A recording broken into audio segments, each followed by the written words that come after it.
We will be in chapter 10 of Proverbs today. The first 9 chapters of Proverbs talk a lot about attaining wisdom, staying away from ungodly women or not being an ungodly woman, and hanging around with the right or wrong crowd. It deals with that.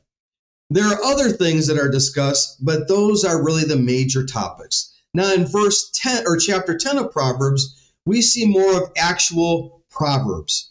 Let's look at just one of those verses. It is chapter 10, verse 4, which says, "Lazy hands make for poverty, but diligent hands bring wealth."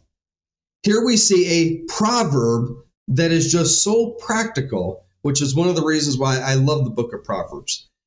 This is it. If we are lazy, we may gripe and complain about our situation or our set of circumstances, but those probably will never change. We will see ourselves as a victim, but of our own choices and lifestyle.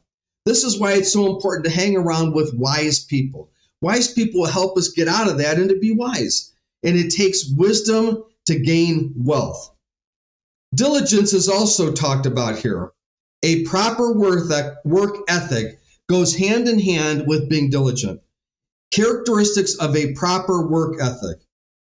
Number 1, being on time all the time. Number 2, not taking days off. Number 3, being dependable.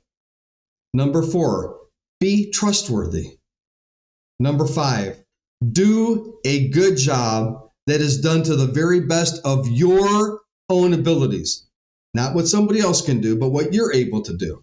Number 6, don't talk on the phone or text or stand around talking to people while you're at work. Number 7, don't badmouth those that you work for. This is just to mention a few. We'll talk about more later. 2 more things I want to talk about. Wealth is not riches. We'll talk more about this later. Riches is simply making a lot of money. Wealth has more to do with investments. Very important difference. Another thing we'll talk more on later is this. Am I a spender or an investor? Because what we want to be is an investor, not a spender.